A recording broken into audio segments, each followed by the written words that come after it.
Hey, this is Augie, Augie's Locker Room. When you come to the store, you're going to see things that you've probably never seen before unless you've been to a museum. Great items that go back to the Rockney era to the present.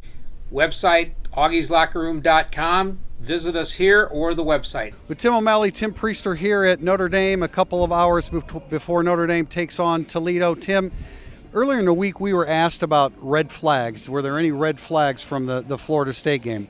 And I don't believe a whole lot in red flags after the first game. But if you don't run it and you don't stop the run for a second game in a row, you have a little bit of a concern. Yeah, I think for people to monitor at home is there should not be as many missed tackles against Toledo or any team going forward, because there are a lot. There was 14 or 15, depending on how you want to count it. A lot of them were front seven guys you rely on to make those tackles that are going to have to make the tackles this year. And then for running the ball, you don't rely on Pro Football Focus rankings, but if Kane Madden and Josh Lugg are going to continually be ranked last in run blocking on the team out of 16 offensive players, that's a red flag. And I don't think that is game one, people working together. I think they're going to get past that. And it was a good defensive front that Florida State puts out, and I don't think we can emphasize that enough.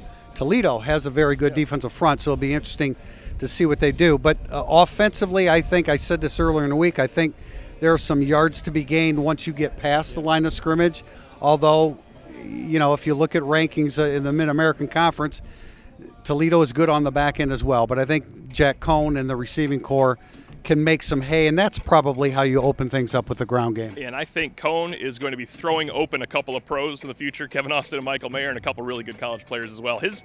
I was really impressed by Cohn the second time through. I think that the windows are not as tight because he anticipates to throw a little more, and let's be fair to anybody that came before him. These guys are great athletes. Michael Mayer and Kevin Austin are walking mismatches against anyone they play this year. You throw in the running backs in the passing game, and I think, and I said this to you in there, I think Braden Lindsey is going to have a little bit of a day today. I don't mean he's ever catching 10 balls, but he's going to make an impact out there with one-on-one coverage. I agree. I think he can have a big day. Defensively, we all had questions about Notre Dame's offensive line going into the season. We didn't have questions, certainly against the run, as it pertained to the defensive front. So I think that's more of an aberration. We can talk about the varied fronts that Marcus Freeman chose to use. I'm sure that's been fine-tuned.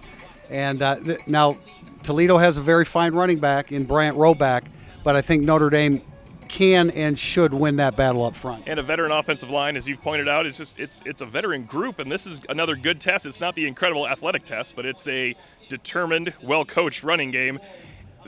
Notre Dame's front seven has to be able to handle Toledo today. Otherwise, then I think you can have a few red flags and concerns. I'm not saying you totally stuff this team, but we think the front seven and rush defense is the strength of the team. I think that's got to manifest today. Number 8, Notre Dame takes on Toledo here this afternoon. We'll see what happens.